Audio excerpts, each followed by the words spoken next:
Okay, so this should be recorded right now.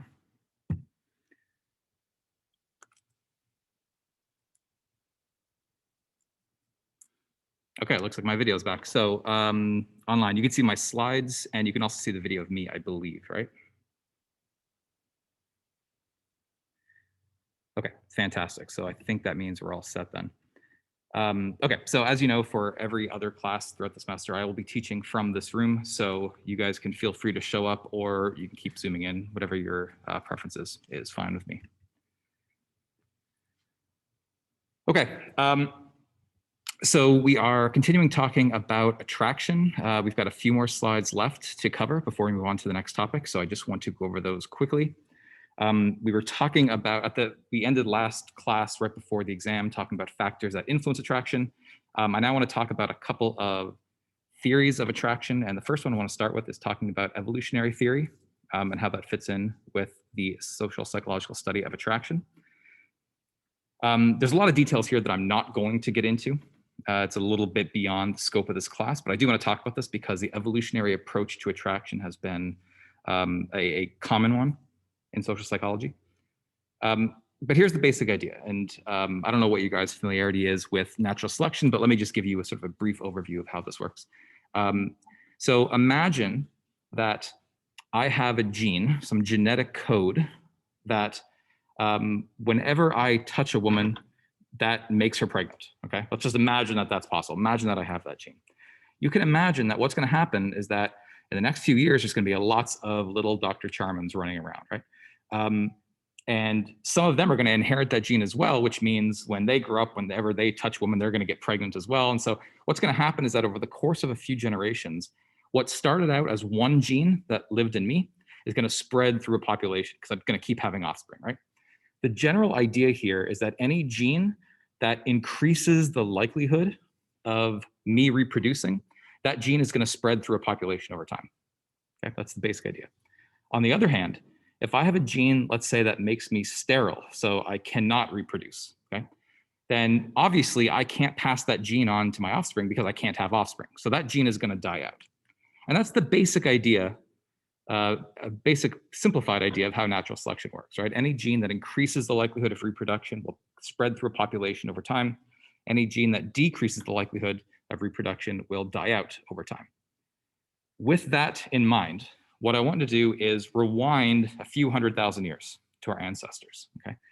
And you can imagine that in our ancestral times, if we had ancestors that, let's say that we had a gene way back then, a couple 100,000 years ago, for men, or it was a gene that lived in men and it led them to be attracted only to women in their 80s, okay? Now you can imagine that gene's not gonna survive very long, right? Because, well, first of all, almost no one lived to their 80s way back then. And second of all, even if they did, an 80-year-old woman isn't gonna be able to reproduce, right? So any gene that said to a man or that led a man to be attracted to a woman in their 80s is gonna die out very, very quickly. As a consequence, today, if we go back to today, that gene's not gonna exist anymore, right? On the other hand, if our ancestors a couple 100,000 years ago had a gene that basically said be attracted to women who are able to reproduce, well, then they're going to be able to reproduce. That gene's going to spread through a population. And if you fast forward to today, that's the gene that everyone's going to have today, right? So with that in mind, an evolutionary approach to attraction basically says that what we find attractive today are the things that helped our ancestors hundreds of thousands of years ago reproduce. And so the basic idea is that men should tend to prefer, with prefer in quotes, because this isn't like an explicit preference. It's not like men are explicitly saying, I want women who can reproduce. But what that means is that with evolutionary theorizing, men should tend to have preferences for women who can reproduce, not explicitly, but they should tend to be attracted to things that signify that a woman is able to reproduce. And so what are those things? Well, things like youthfulness. So as I mentioned, if men were attracted to older women, like in their 80s, that gene would die out. That would have died out. We wouldn't have that gene today. So men should tend to be attracted to women who are able to reproduce because those are the genes we should have inherited from our ancestors. Similarly, what we tend to find attractive are traits that tended to also signify reproductive success in the past. So it's not like for instance, we talked before the exam about how men tend to find women who have a waist to hip ratio of 0.7 as being the most attractive. It's not like there's anything inherent about that waist to hip ratio that is inherently attractive. It's just that men who happen to have a gene that led them to be attracted to that waist to hip ratio tended to reproduce more in the past, and therefore we tended to inherit that gene. That's the basic idea. And so the features that we find attractive today, we only find attractive because they helped our ancestors survive. That's the basic idea. But in general, evolutionary theorizing says that men should tend to prefer women who have these reproductive traits or are able to reproduce. Things are a little bit different for women. And again, the reasons for this go well beyond this class. I don't have time to get into them, but women, according to evolutionary reasoning, women should tend to prefer men who have resources. The basic idea being that if a woman, and we're talking about ancestral times, hundreds of thousands of years ago, right? If a woman got pregnant with a man and the man was unwilling or unable to invest any resources in that offspring, that child would often die. And so if a woman had a gene that led her to be attracted to men who didn't have any resources, she wouldn't really pass on that gene because her offspring would tend to die. If, on the other hand, a woman was attracted or had a gene that led her to be attracted to men with resources, then she would tend to be attracted to men who are able to invest resources in her offspring. Therefore, her offspring would survive. Therefore, she would pass on that gene for being attracted to men with resources. That's the basic idea. In modern day, what resources means would be things like older men, because if you're older, you've had more time to accrue resources. They should tend to be to prefer men who have things like money, which is sort of the modern day equivalent to resources back then, and status or confidence or ambition or these other sorts of personality traits that indicate a willingness to get resources. And so evolutionary reasoning for attraction would explain, for instance, why men tend to have a preference for romantic or sexual partners that are younger than them, whereas women tend to have a preference for romantic or sexual partners that are slightly older than them. It would also tend to explain why we often see this sort of trade-off where men are attracted to younger, attractive women, and women are attracted to older, rich men. And we see that in a few real-world couples, which I'll show you in a second. But keep in mind that according to evolutionary reasoning, these sorts of preferences are cross-cultural, meaning they're not just limited to Western cultures or US cultures, that we tend to find them across cultures, which suggests that it's not simply a cultural artifact, but there's some sort of biological impetus there. So as I mentioned, if you're looking at real world examples of the sort of trade-off where men tend to value youth and looks and women tend to value resources, you can look no further than our ex-president, where you've got a billionaire, an older billionaire marrying a much younger model. Or maybe the best example in all of social psychology is when ex-Playboy centerfold Anna Nicole Smith at 26 married multi-billionaire oil tycoon J. Howard Marshall, who was 89 at the time, which is a 63-year age difference. But again, we see that sort of classic trade-off between youthful woman and older rich man. They've studied this a little more scientifically as well. So this was a study that was done back before the internet was really a thing, right? So obviously right now we have all sorts of dating sites people can get on. But back before that was a thing, people would take out personal ads in the newspaper. And when you took out a personal ad in the newspaper, you would have to pay by the word. As a consequence, people would write very, very concise synopses of what they wanted in a partner, what they were looking for, and what they could offer a partner. And so what some social psychologists did is they analyzed those sorts of personal ads that people put out there to see if they can find differences between men and women, what they were offering and what they were looking for. And I'll show you a sample of a couple of them. So here's one. Blonde bombshell, 5-sender, slender grad student seeking friend, companion, lover. You must be confident, financially secure, mature, and willing to please. So what do we have here? What we have here is a woman who is putting forth her attractiveness, right? Blonde bombshell, slender grad student.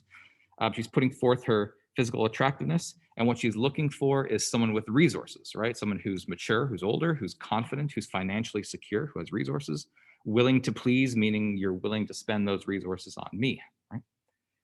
So that's what these researchers tended to find among women's profiles, is that they would offer their attractiveness and they'd be looking for resources.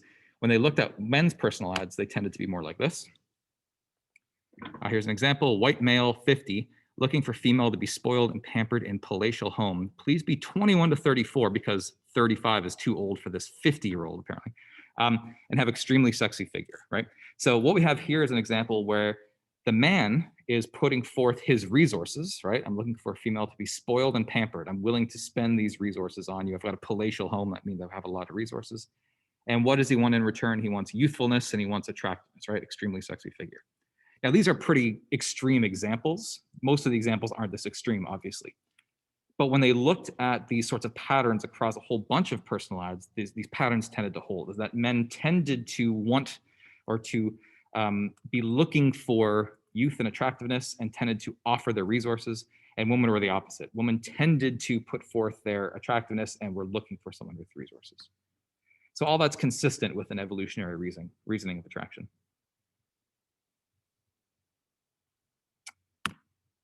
I am going to skip over the slide for the sake of time because we are a little bit behind, and I'm not going to ask any questions about this on the exam. Because of the shortened semester, I don't have time to get into everything that I normally do, so I'm just going to skip over the slide, so don't worry about this. All right, I also want to talk about a theory known as social exchange theory. And social exchange theory is something that applies to attraction, and as we're going to see, it's also going to apply to helping behavior when we look at that in probably the last week of class. Okay, so this is something it's a very general theory. It's not specific to attraction. But let's look at it, at least for now, within the context of attraction. The basic idea behind social exchange theory is that it takes a very economic view of human decision making. What it means is that according to social exchange theory, whenever someone's deciding between two options, and those options could be whether to stay in a romantic relationship or whether to leave a romantic relationship, but it's more general than that.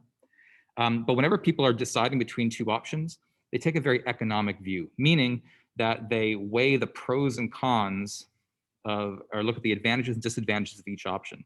And they choose the option that maximizes their benefits and minimizes their costs. So if we look at something like a romantic relationship, so let's say we're applying social exchange theory to looking at when will people stay in a romantic relationship or when will they leave a romantic relationship? According to social exchange theory, people are going to weigh the benefits and costs of each option, right?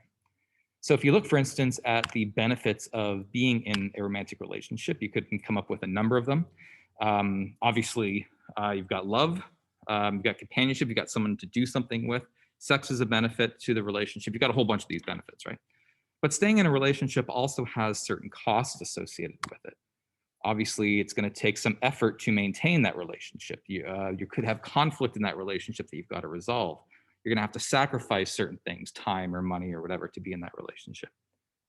So according to social exchange theory, what people do when deciding whether to stay or leave a relationship is they weigh the benefits and costs of staying in the relationship, as sort of we looked at here, and the benefits and costs of leaving a relationship. And whichever option maximizes their benefits and minimizes their costs, that's the course of action people are going to do, right? So the underlying assumption here is people are sort of very rational in making these decisions.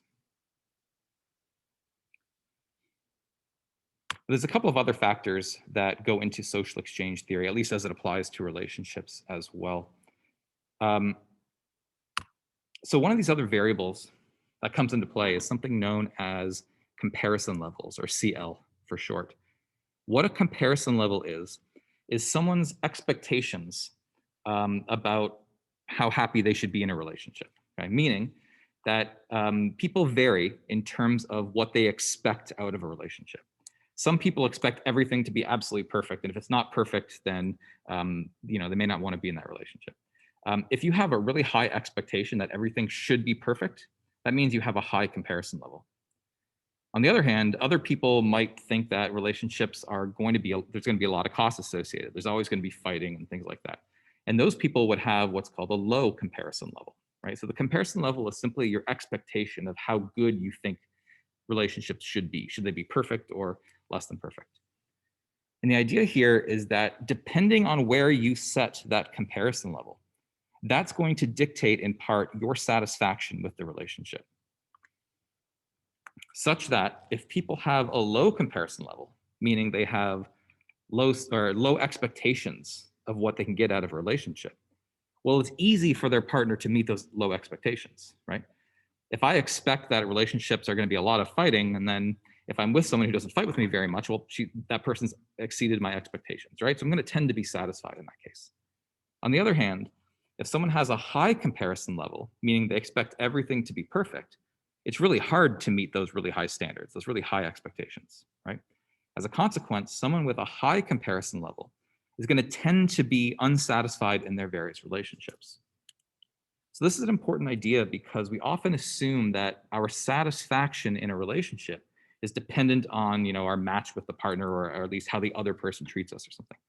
What this is showing is that our satisfaction is based not just it's based not just on the nature of the relationship and what the other person does, but it's also based on our own expectations about what we expect out of a relationship, or in other words, our comparison levels. One more factor that comes into play here is something known as a comparison level for alternatives, or a CL-alt for short. A comparison level for alternatives refers to what we can expect to get not out of our current relationship, but out of an alternative relationship. You can think of it in terms of, are there other people I can imagine myself being with in a romantic sense? If I think that there are lots of other potential romantic options for me outside of my current relationship, if there's a lot of those options, I have a very high comparison level for alternatives. That's what that means. If I don't think there are a lot of options for me, if I think that I'm with my partner and there's no one else I can see myself happy with, then I have what's known as a low comparison level for alternatives. And depending on where you set the comparison level for alternatives, that affects your sense of commitment in your current relationship. Such that if you have a high comparison level for alternatives, meaning you think there's a lot of other romantic options around, you tend to get less committed to your current relationship, which makes sense, right? If you think there's other viable romantic options, maybe you don't want to be committed to your current option. On the other hand, if you think that there's no other viable options around, you can't imagine dating any other person other than the partner you're with, then you're going to tend to be committed to that partner because there's no other options there, right? So again, what we see is that the sense of commitment that we might feel for someone varies as a function of this CL-alt, this comparison level for alternatives. And people might have experienced this. So maybe you're dating someone in high school, at which point you have a low comparison level for alternatives. Maybe there's no one else in your high school that you can consider dating other than the person you're with. And then you graduate high school, you go to college, and suddenly there's all sorts of attractive single people around, right? And suddenly you get less committed to your current partner. Well, what's happened here is that your comparison level for alternatives has changed. It was low when you were in high school, it became higher when you went away to college because there's other viable options. As a consequence, that leads you to get less committed to your partner.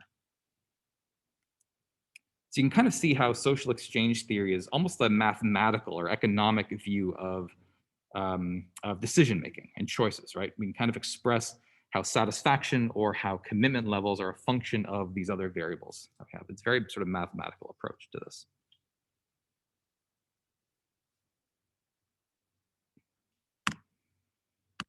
Okay.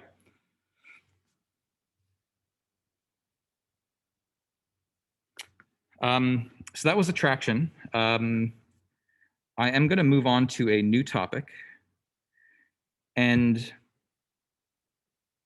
for the next few topics, they're going to tend to be a little bit more applied. And just to make sure you guys are seeing my slides right online, so make sure.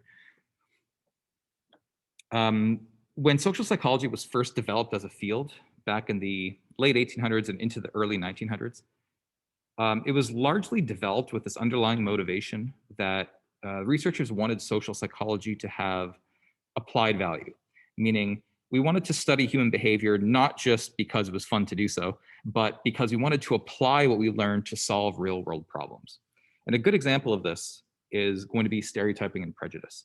In fact, most of the research that we're going to talk about from here on out are really aimed, or at least had their roots in this desire to take what we've learned from social psychology and apply it to solving real world problems. And so, of course, if we have a goal of reducing prejudice and discrimination and stereotyping in the real world, then We want to understand why people engage in these behaviors so that we can do something about it in the real world. So we can develop some sort of intervention to reduce prejudice in the real world. Okay, so everything we talk about from now on is really going to have this underlying applied value to it.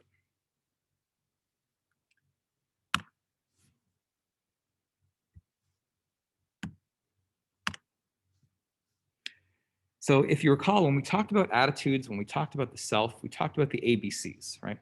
We talked about how, for instance, the self can be divided into the affective, behavioral, and cognitive component. We did the same thing when we talked about attitudes. And we could do the same thing when we talk about stereotyping and prejudice.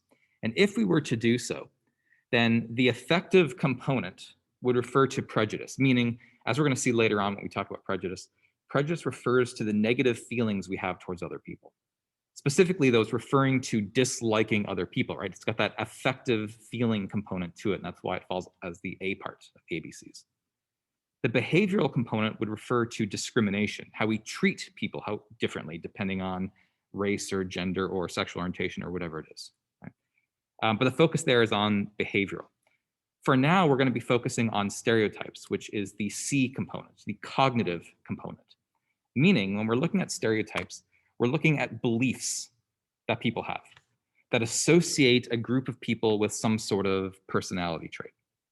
So we're not necessarily looking at how we feel about other people or other groups, because again, that's going to be prejudice, but just simply what we believe about other people. And it's certainly the case that within this culture, we have all sorts of stereotypes for all sorts of different people. You guys can give me some pretty easily, I'm sure, so feel free either in chat or you guys in class. If you have stereotypes, what are some stereotypes you're aware of? So I'm not asking you whether you believe in them, but what are some stereotypes you're aware of that we have in this culture for athletes, for instance? So what sort of character or personality trait do we tend to associate, or do people tend to associate with athletes? What is it? Bulky. Bulky, like big, like muscular? Sure, that could work. What's that? Dumb. Oh, so maybe unintelligent. Okay. Yeah, and I'm seeing that online as well. Tall, dumb, not smart. Okay, dumb is coming up quite a lot here, right? Okay, so these are stereotypes. Not saying again that we believe in them, although people might. But those are some stereotypes we might associate with athletes. What about car salesmen? Dishonest, talkative, annoying, sneaky. I'm seeing online. Sleazy. Yeah, usually they're negative usually. What about Canadians? Keeping in mind I am Canadian. So friendly, polite, nice. Say sorry too much. Okay, yeah, okay. Apologetic, in other words, sure. What about college students? What about you guys? Rowdy. Stressed, I'm seeing on here. Poor, yeah, poor is a good one. Lazy, I'm seeing. You guys could say intelligent and studious and hardworking. No one wants to say those? Okay. All right, maybe not. Fireman. That's the number one answer every time I do this is hot. Usually it's hot. Yeah, I'm seeing buff, sexy. Yeah, the first three answers online. Buff and sexy again. Hot, another one. There we go. Courageous, another one. Yeah. You can see with firemen, incidentally, that stereotypes don't have to be negative. They often are, like with car salesmen if they're sleazy, but they don't have to be, right? Like brave or hot or courageous or whatever are positive stereotypes we might have about firemen. Professors. Yeah, intelligent, okay.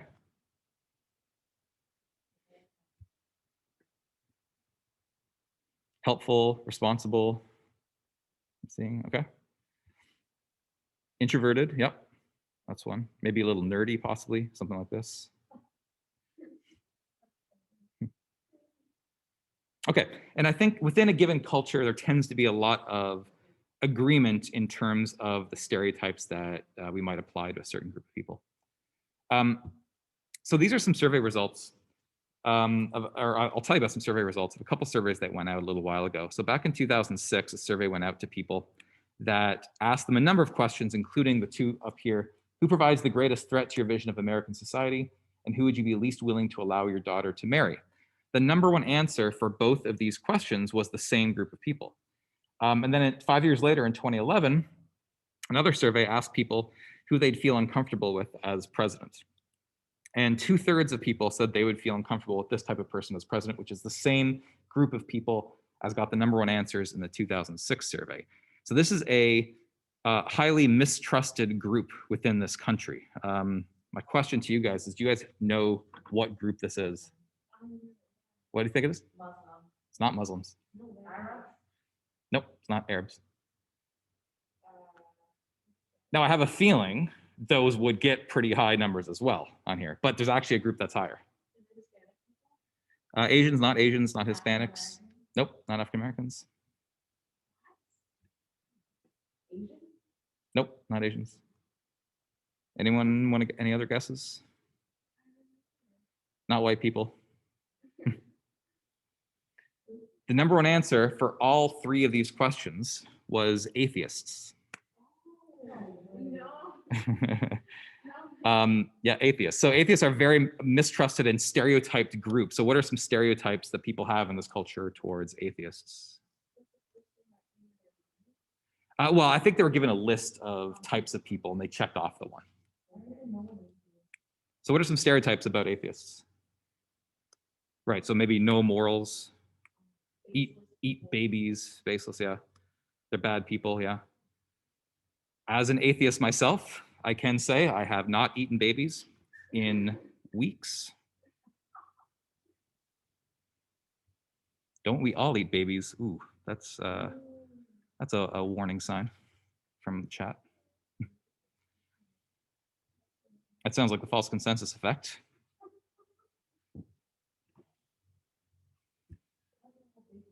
Okay.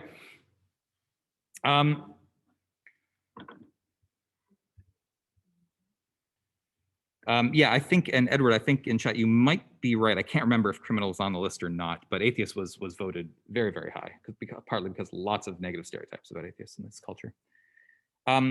Okay, but one of the points I want to make here is that although stereotypes are often negative, there are lots of negative stereotypes we have towards other groups. They're not necessarily negative, as we saw with firemen and Canadians, where there are some positive traits that we might associate with certain groups of people.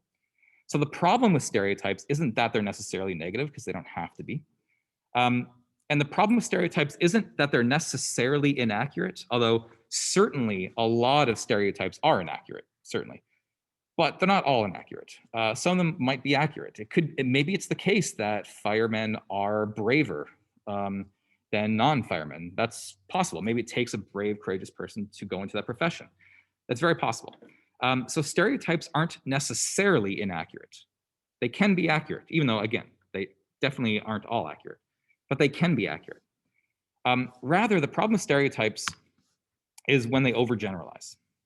Okay? In other words, even though it might be the case that, let's say, firefighters on average are braver than non-firefighters, if we were to apply that idea to every single firefighter, obviously it's not the case that every single firefighter is braver than every single non-firefighter, right? So the problem with stereotypes is that we're overgeneralizing. We're applying a trait that might be true or might not on average and applying it to every single person within that group. And as a consequence, we sort of prejudge people before we actually get to know them based on those stereotypes.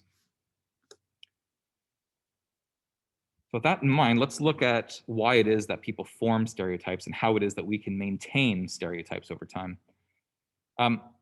And first off, one of the reasons that we tend to stereotype is due to what's called social categorization, which is a tendency that we have as humans to sort people into groups. We tend to divide people by race and by sex and by sexual orientation, things like that. And we also sort of, at times, somewhat arbitrarily decide how to divide people as well. So for instance, dividing people by race doesn't make sense from a biological point of view, because the only difference between people of different races is, pigment in the skin and things like that. I mean, very, very minor details that don't have any sort of moral value to them. And yet we don't divide people by eye color, even though eye color is also a difference in pigmentation, right? Of course, there's a whole lot of social and sociological reasons we might divide people by race as opposed to eye color. But at least from a biological or moral standpoint, it doesn't really make sense to divide people by race and not by eye color, for instance. Nonetheless, we have this tendency to sort people. And part of the reason we do this is because it makes the world a lot easier to think about. So if you remember, one of the general themes that we've seen before in this class, something that pops up again and again, is that people, if they can avoid it, we don't really like to expend a whole lot of cognitive effort thinking about things, right? This is why we use heuristics. We looked at all sorts of heuristics that we use, because heuristics are simple shortcuts we can use to get to a right answer. And we can think of stereotypes pretty much like a heuristic. In other words, if we have a stereotype that Canadians are nice, then what that means is that when we come across a Canadian, we could simply apply that stereotype directly to that person as opposed to having to get to know them. And that makes the world a lot easier to think about, because now we can have an impression of what this person is like without having to do any sort of cognitive work, without having to get to know them or think about them. And so because stereotypes make the world easier to think about, if we can just believe that all Canadians are nice and all firefighters are courageous and all professors are smart and et cetera, then it makes the world very easily organized and easy to think about, which we kind of like, right? So there's a sense in which our desire to stereotype, part of our desire to stereotype is because it satisfies this urge for cognitive simplicity, right? But it's a little more complex than that, because once we start dividing the world up into different groups, then of course, invariably, we fall into some of those groups, right? If we divide the world by race, well, I'm a certain race, so I fall into one of those groups.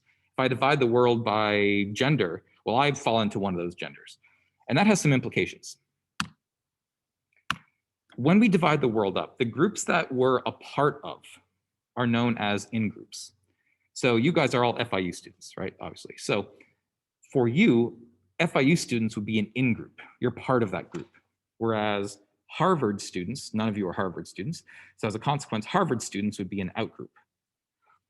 If you divide the world into people of different races, then whatever race you are, that's people of that race, that's your in-group, and people of other races are your out-group.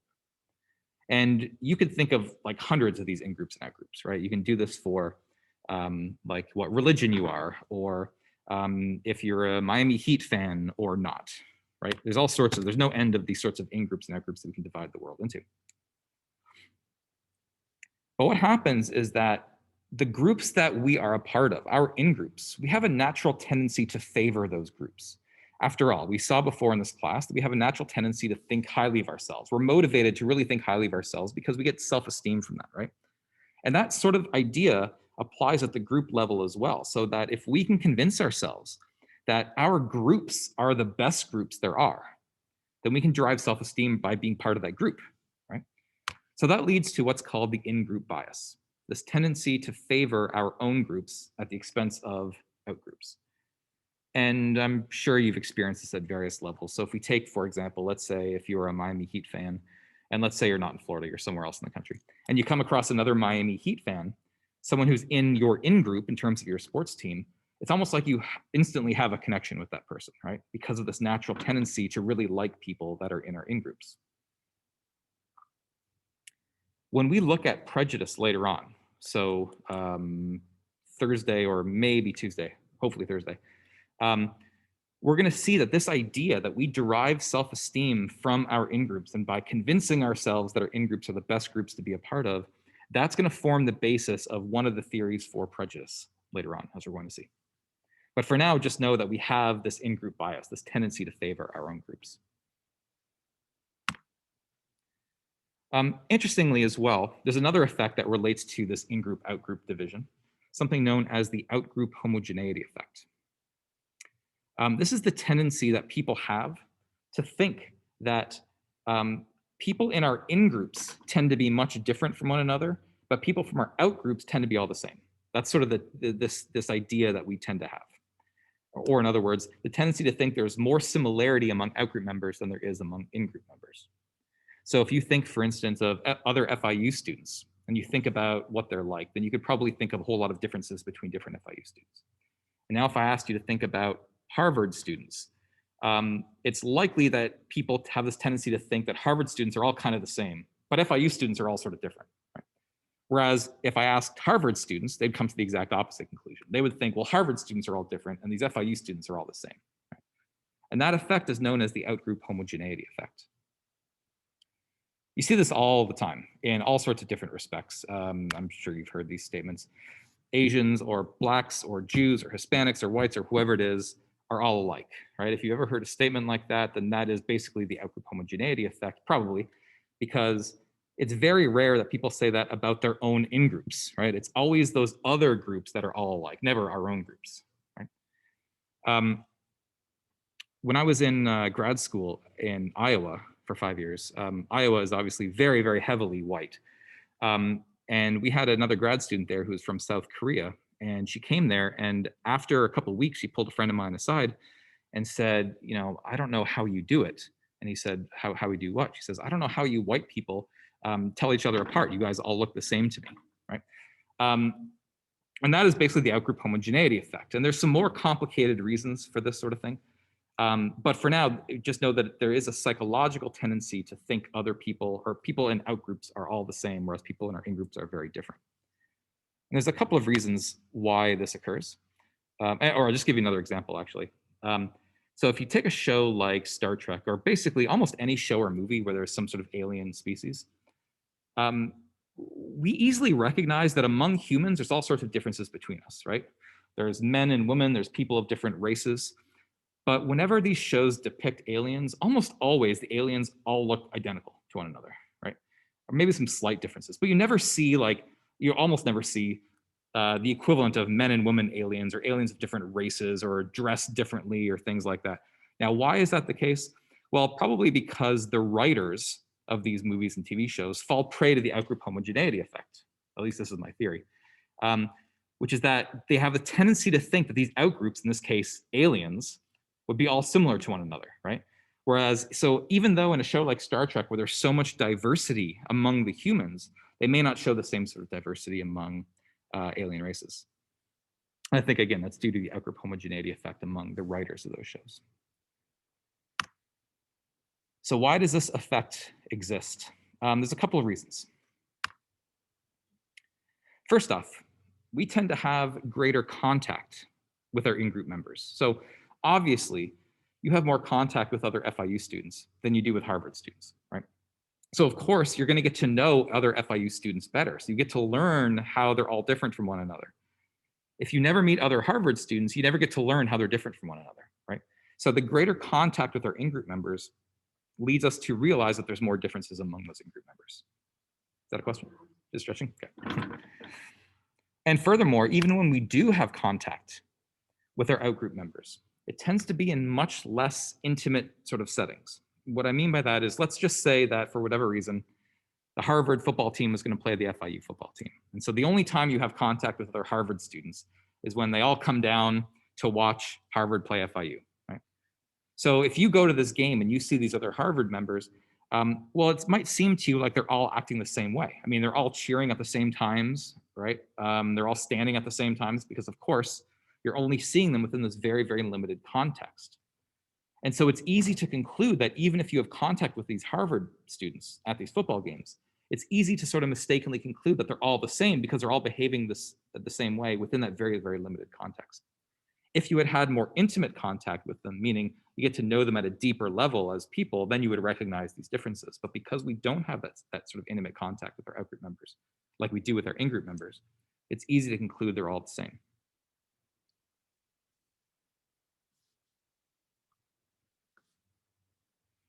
Yeah, Star Trek needs more extraterrestrial writers. Yeah, good point. But you're sort of hitting on a good point here, right? Which is that the more diversity there is, the more different viewpoints you get, you're sort of less able to engage in the outgroup homogeneity effect. And so if you think about writers, if you have writers and they're all white men, it's very easy to engage in outgroup homogeneity. And when these people, these writers, write female characters or write people of different races, it's easy to sort of stereotype them. So one of the advantages of having diversity within a group of, in this case, writers, is that they're able to explore the differences among people within races or genders or whatever.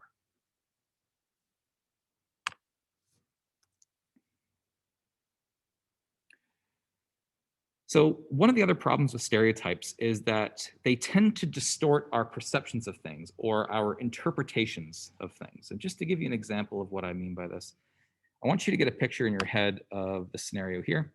A Boy Scout grabs the arm of an elderly woman, and then I want you to get an image of your head of this. A skinhead grabs the arm of an elderly woman.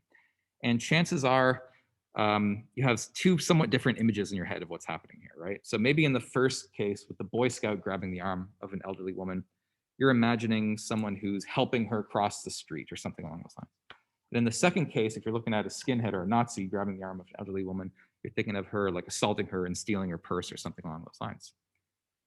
And the reason you come up with those two different images in your head has nothing to do with the sentences I showed you and everything to do with your stereotypes that you have about Boy Scouts versus skinheads, right? If you have the stereotype that Boy Scouts are helpful and skinheads are violent, and again, that might be true. Oh, well, definitely true for Nazis and violence. That stereotype you have of those two groups leads you to change the interpretation of what's happening in the sentence, right? So we saw before in this class that when people have pre-existing beliefs, that due to the confirmation bias, they tend to interpret information in light of those beliefs or consistently with those pre-existing beliefs, right? And the same idea is happening here. If you have a pre-existing belief in the sense of a stereotype, so you believe that Boy Scouts are all helpful, for instance, and that tends to change the way that you interpret information to make it consistent with that stereotype. So as a consequence, when you read this sentence, a Boy Scout grabs the arm of an elderly woman, your stereotype that Boy Scouts are helpful changes how you interpret the word grab, for instance. Right? Whereas your stereotype that skinheads are violent makes you interpret the word grab in a much more violent sense, right? So as a consequence, you get these different images in your head. Or same thing here. A mother yelled at a 14-year-old girl versus a construction worker yelled at a 14-year-old girl. How you interpret that sentence depends in part on your stereotypes that you might have for mothers and for construction workers.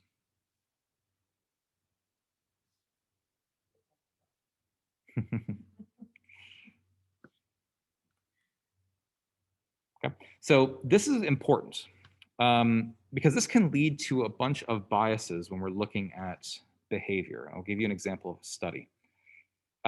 This is a study done, this is a few decades ago, this is a while ago.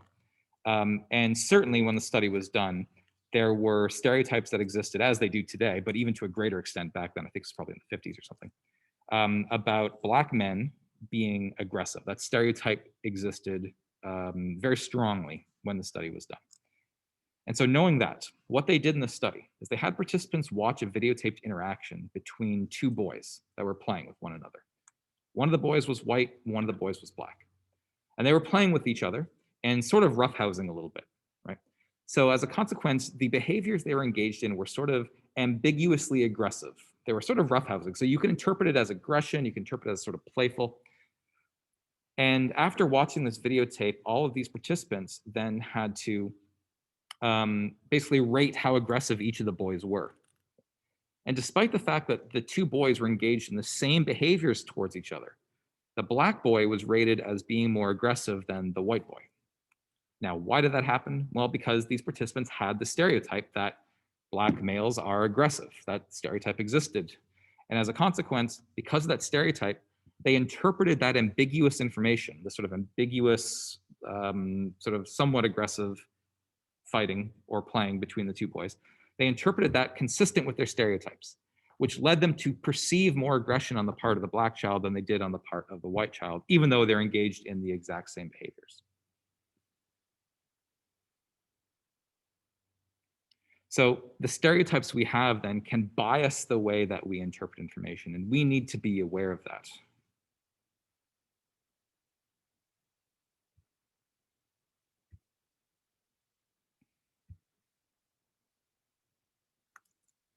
Not only do stereotypes lead us to interpret ambiguous information consistently with our stereotypes, but it also changes the way that we tend to remember information as well. So in general, we tend to remember information that's consistent with our stereotypes or behavior that's consistent with our stereotypes better than behavior that's inconsistent with our stereotypes. And I'll give you an example of this. But basically the idea is that when you observe a behavior that's consistent with what you already believe, it's easy to remember that because it matches your beliefs. When we come across information that is inconsistent with our beliefs, so someone engages in behavior that's not consistent with their stereotype, we have a tendency to dismiss it or to not consider it or to just forget it over time. As a consequence, when we're thinking about behaviors we've observed in the past, because of this sort of bias, we tend to only remember behavior that's consistent with our stereotypes. As a consequence, we can continue to believe in these stereotypes even if they're completely false, because we have this biased memory to only remember those instances that were consistent with our memories. So this is from a famous study back in the 40s. These researchers wanted to look at how stereotypes change the way that we interpret and remember information. So what they did is they showed this image to a bunch of participants, okay, and they were given a little time to look over it and try to memorize it. There's a lot of going on here, but basically it looks like people are on a subway or a train or something. And there are 6 or 7 people here, but really in the forefront of the image are these 2 people who are arguing. There's a white man and there's a black man. If you can see in the black man's left hand, this here, that is a switchblade, okay? But it looks like there's some sort of fighting or argument or something going on between these 2 people. So once participants looked at this image for a little while and they tried to memorize it, the researchers took the image away. And then that participant had to explain that image to someone else who had not seen the image. And then that participant had to explain that image to a third person who had not seen it. And then that person had to explain it to another person. So if you've ever played the game of telephone, where you say something to one person and they repeat it to a third person, they repeat it to a fourth person. It's kind of the same idea, except instead of just speaking, you're actually describing an image, right? So what happens is that that first person describes it to the second person, who describes it to the third person, who describes it to the fourth person, and the fourth person has to report back to the experimenter what was in this image, what was the image all about. When the researchers did this study, what they found was that in the majority of cases, that last person who was describing the image back to the experimenter described the switchblade in the hand of the black man. So at some point during this translation of this image from person to person, at some point that switchblade switched hands somehow for the majority of people. Now, it's not that people deliberately lied, but what happened is something like this probably. So the first person looks at this image and when they're explaining it to the second person in line, they say something like, well, there's people on what looks like a train or something. There's 2 people in the front. There's a white man, the black man, the white man. They're in an argument. The white man has a switchblade. Maybe they say something like that. And then the second person, when they're explaining to the third person, says, okay, so there's an image of people on a train. There's a white man and a black man arguing, and one of them has a switchblade. And then the third person who hears that, and note that in that explanation, that person didn't specify who had the switchblade, right? So when the third person, when they hear that explanation, because of their stereotypes that they have, that black people are violent, black men are violent, because of that stereotype, they sort of almost unconsciously, potentially, assumed that it was the black man that had the switchblade. So when they explain it to the last person in line, they say there's 2 people fighting on a train, a black man and a white man, and the black man has the switchblade. It's not like they deliberately lied to themselves or lied to the other person. But at some point in this chain of explanation, there was some sort of ambiguity about who held the switchblade, and the next person in line interpreted it because of their stereotypes to be in the hand of the black man. Okay, so we can see how the stereotypes we have can operate at a level that we may not even be aware of, right? We're not aware that we're interpreting ambiguous information in light of our stereotypes. Just like none of the participants in the study knew that they had accidentally put the switchblade in the hand of the black man, but their stereotypes led them to do that, to interpret that information that way.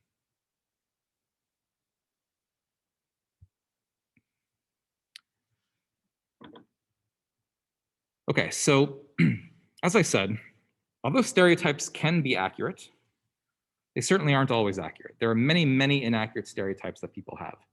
I have heard it said, and you likely have as well, you might have said it yourself, that something wouldn't be a stereotype if there wasn't some kernel of truth to it, right? The idea being that if stereotypes exist, it must be because it reflects at some level some truth. And that is not necessarily true at all. There are many stereotypes that exist that do not have any truth to them whatsoever. And if that's the case, then how would those stereotypes survive? I mean, wouldn't we learn over time not to apply a stereotype to a group of people if there was no accuracy to it? In other words, how can completely inaccurate stereotypes survive over time? And what I want to do is talk about four general mechanisms, psychological mechanisms, that allow even inaccurate stereotypes to survive over time. And a lot of these mechanisms are going to draw from previous things we've looked at in this class. So when we looked at heuristics and biases and the way that we think, a lot of those are going to come back, as we're going to see, to explain how these stereotypes can survive, even if they're completely wrong. So the first way that stereotypes can survive is through illusory correlations. So we saw earlier in this class when we looked at heuristics that an illusory correlation is when people have a belief that two things are related that in fact are not related whatsoever. So the correlation therefore is illusory. Right? So for instance, the belief that certain even if you have a completely false belief that certain racial groups are associated with violence, let's say, even if that's not true, people might have that belief, right? They might have that illusory correlation between those two things. So let's take a look to see how these things form. Well, first off, we should note that minorities, because they're by definition less common, tend to be more distinctive. Meaning if you were in class right now and someone walked in the door and they were 8 feet tall, everyone would notice them, right? And if someone walked in the door and they were 3 feet tall, everyone would notice them as well because they're distinctive just by virtue of the fact that they're a minority. We don't see people who are 8 feet or 3 feet tall that often. So minorities tend to be distinctive. They tend to stand out to people. Furthermore, bad behavior also tends to be distinctive. What that means is that when we go through our daily lives, when we interact with people, we tend to assume that we're going to have at least, neutral or somewhat pleasant interactions with a stranger. And so if we have a pleasant interaction with a stranger, it doesn't really stand out to us because that's what we sort of expected. But if you have a really negative interaction with a stranger, you're going to notice that. You're going to remember that, right? So bad behavior stands out to us much more than good behavior does. And almost by definition, distinctive behaviors that stand out to us, we're going to remember those behaviors more, right? So if minorities are distinctive, and if bad behaviors are distinctive, and if we only remember distinctive events, then what that means is we're going to only tend to notice and remember minorities engaging in bad behavior. And I'll give you an example. So let's take the belief that some people have, the illusory correlation between homosexuality and child abuse. So this is the belief that homosexuals are more likely to commit child abuse than heterosexuals. And let's say that belief is completely false, right? Let's say that child abuse rates do not differ whatsoever between homosexuals and heterosexuals. So how does this illusory correlation work? So what we can do is we can consider all the instances that we see of either heterosexuals or homosexuals either engaging in child abuse or not engaging in child abuse, right? Well, homosexuals, because they are less common frequency-wise, they're a minority. They're going to tend to be more distinctive. And child abuse, because it's a bad behavior, is also going to tend to be quite distinctive. And as a consequence, what tends to be the most distinctive are when minorities engage in bad behavior. So in this case, homosexuals engaging in child abuse. That's what stands out to us. That's what we're going to tend to remember. Now, of course, there are many instances of heterosexuals engaging in child abuse. There are many instances of homosexuals not engaging in child abuse. But because those are less distinctive, they stand out less to us. We don't remember them as much. So what happens is that when people think back of all the instances they can think of people committing child abuse, they tend to overrepresent minorities engaging in that negative behavior. In this case, homosexuals engaging in child abuse. And if you're overrepresenting these instances in memory, then you're going to tend to form a belief that associates homosexuals with child abuse, right?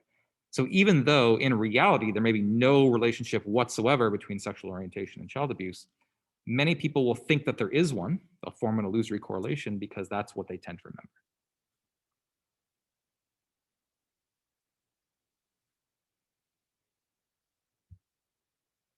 So that's one way that even completely false stereotypes can survive. is because we tend to remember minorities engaging in bad behaviors. Second way that stereotypes can survive is through an attributional process. So we saw before in this class how we have a tendency to make attributions for other people's behavior. In particular, we tend to explain their behavior in terms of either internal causes, right, their personality or their disposition, or in terms of external causes. So their behavior was caused by the environment or the situation they were part of.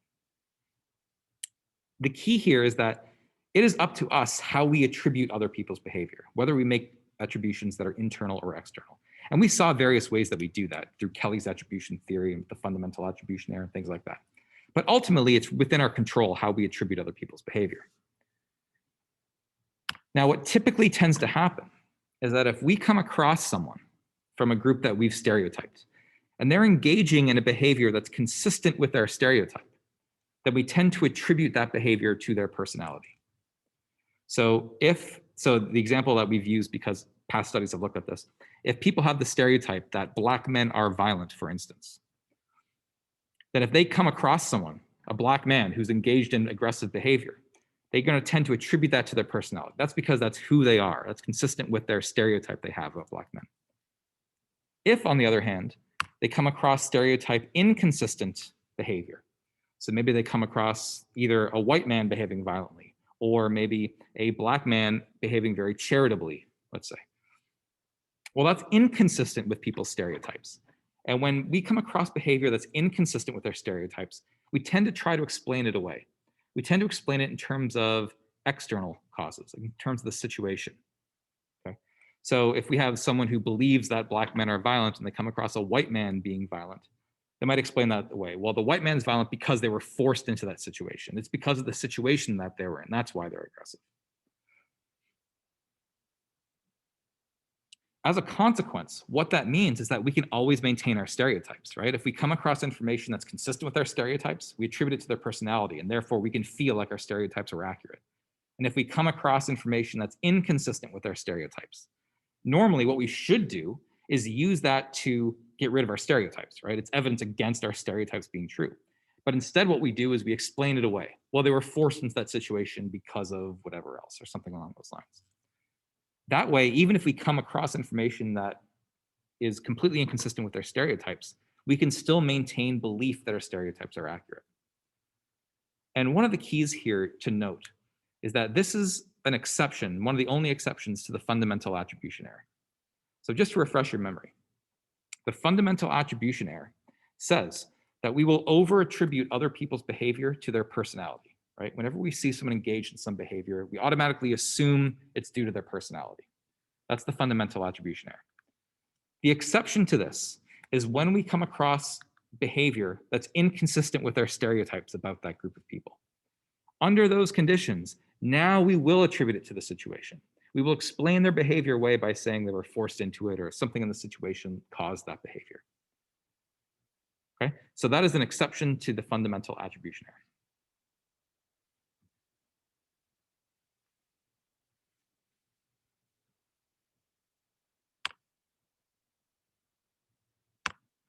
Okay, I'll mention one more.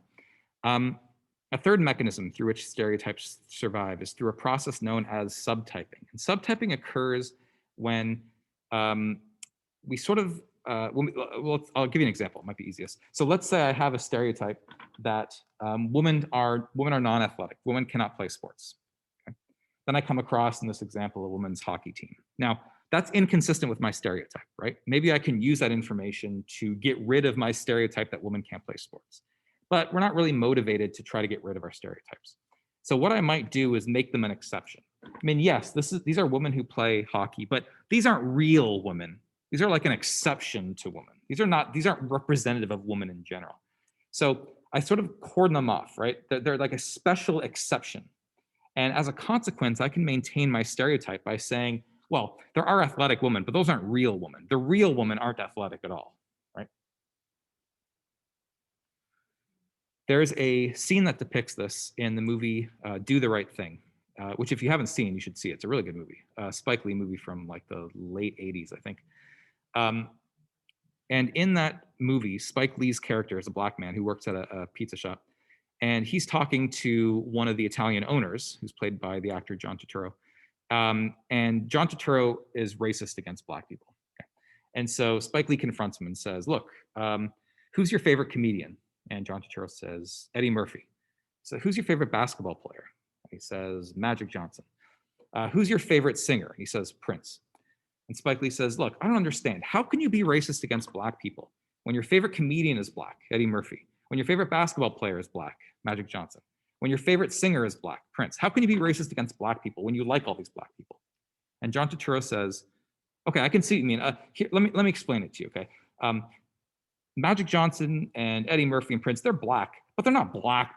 They're not really Black. Like, they're Black, but they're not really Black, right? What he's trying to do is to subtype, is to acknowledge, yeah, they're Black, but they don't represent Black people. I don't like Black people. These Black people are different. They're different from regular Black people. He's trying to make an exception for them so that he can still like them and yet maintain his prejudice against Black people. That's what subtyping is. It's when we make exceptions for people and try to convince ourselves that they're not really representative of the larger group.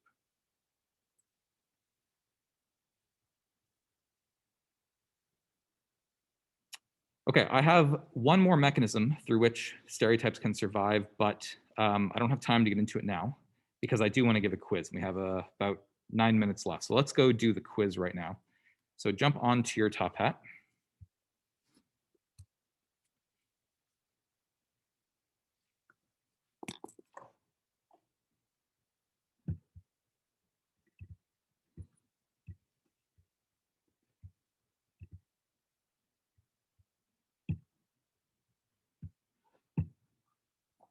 This is quiz number 10.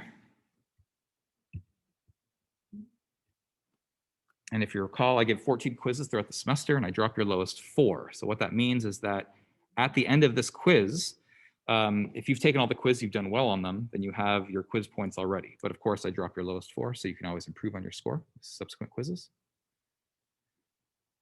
But let's get started.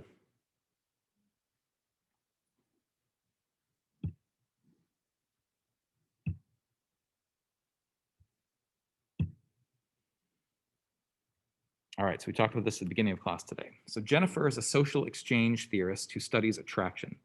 Which of the following statements is most consistent with her perspective on attraction? Is it A, meeting someone while in a physiologically aroused state can lead you to like that person more? B, when deciding whether to break up with a romantic partner, you will consider the benefits and costs of being single.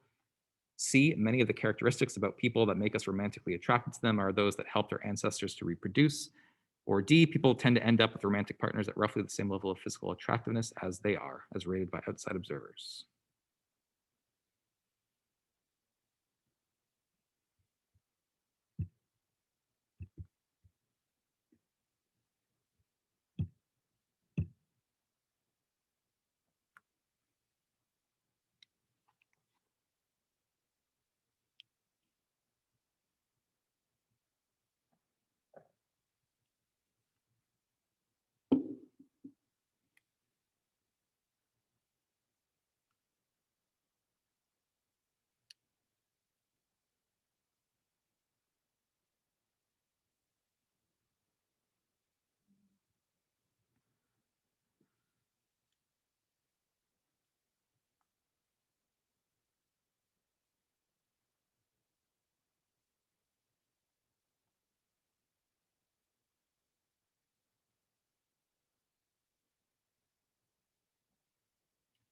And you've got 10 seconds.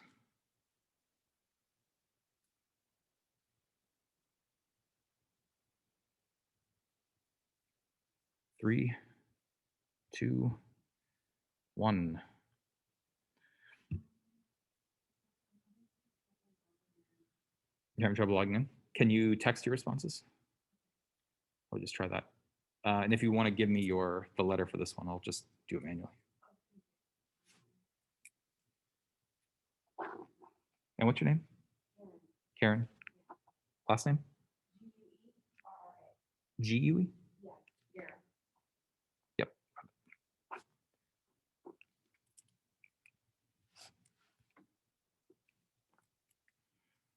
If you want to give me a letter, okay, it's closed, so you can say it doesn't matter. No, but it's closed. It can't accept any answers anyway. So, and if you want to text the rest of your answers in, that should work. Okay. Whoops. There we go. Okay. The answer here is B. So social exchange theory says we consider the benefits and costs of the decisions that we make. And so when deciding whether to break up, you consider the benefits and costs of being single. So the first idea here, this is misattribution of arousal that we discussed. C is evolutionary theory, and D is what's known as the matching hypothesis. But this is social exchange theory, option B.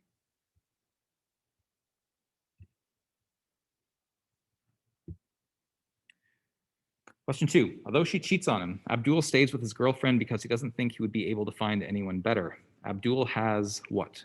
Lower high comparison level or lower high comparison level for alternatives?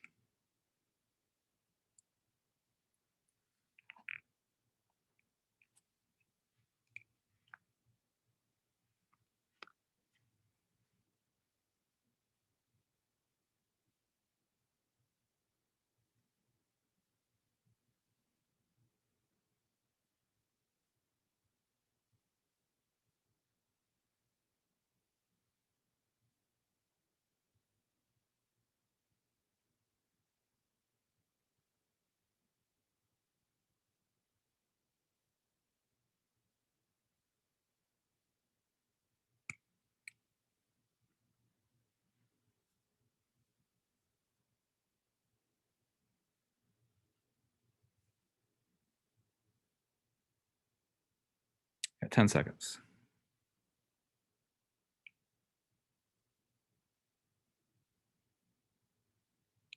3, 2, 1. Were you able to get yours in or no? Didn't work either? Okay. You can just give them to me out loud once I end it. Okay.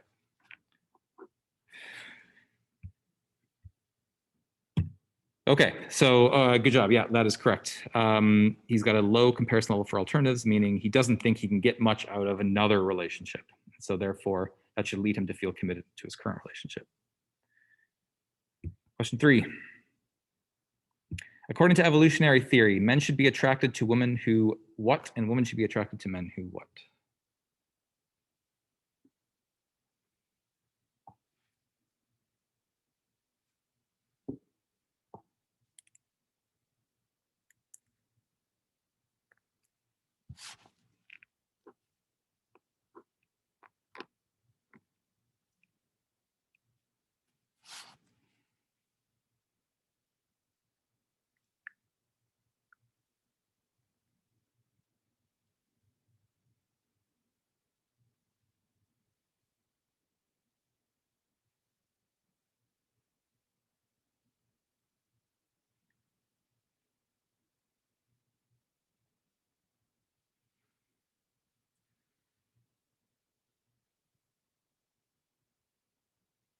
You got 10 seconds.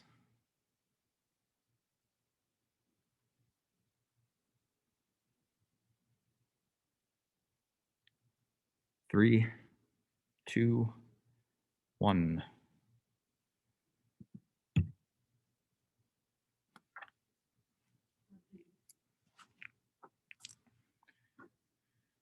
All right, so according to evolutionary theory, B is correct. The men should be attracted to women who show signs of reproduction, or in other words, who are physical attraction is sort of a proxy for reproductive ability.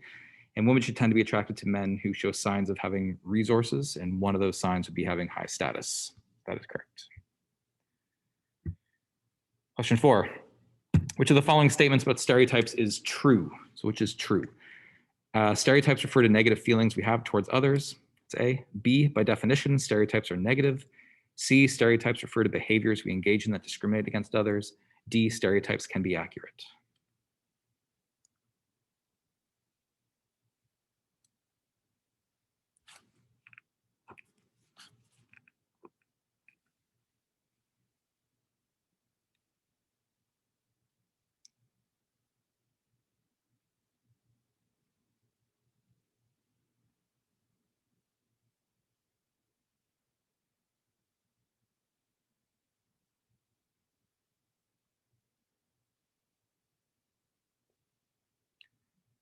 10 seconds.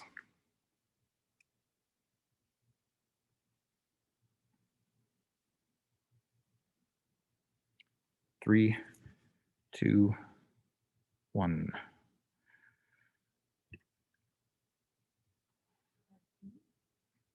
E, is that or D? D? D, okay. Okay, so D is correct. Stereotypes can be accurate. As we said, there's nothing about the definition of stereotypes that says they have to be inaccurate. They often are, of course, but they can be accurate as well. And finally, last question. One of the main reasons why people stereotype others is because it makes the world easier to think about. So in that sense, stereotypes are similar to which of the following? Is it A, heuristics, B, cognitive dissonance reduction strategies, C, attributional processes, or D, self-serving cognitions?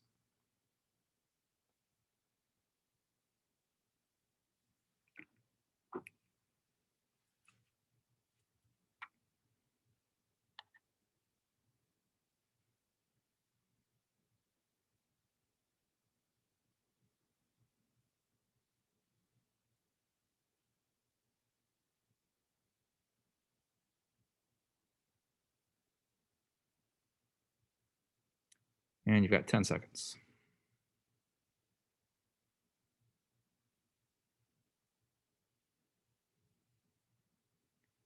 3, 2, 1. All right, so I talked a little bit about this, is that they're very similar to heuristics in the sense that they're sort of shortcut judgments. Oh, sorry, I forgot to ask yours. That's fine, I totally forgot. Were you? Yeah. Oh, that's awesome. Okay. Of course, they make the world easier to think about, just like heuristics make the world easier to think about, so do stereotypes. Okay. Just to clarify, I wasn't going to say A. You were? Yeah, I was going to say A. Okay, I got it. You're good. Okay.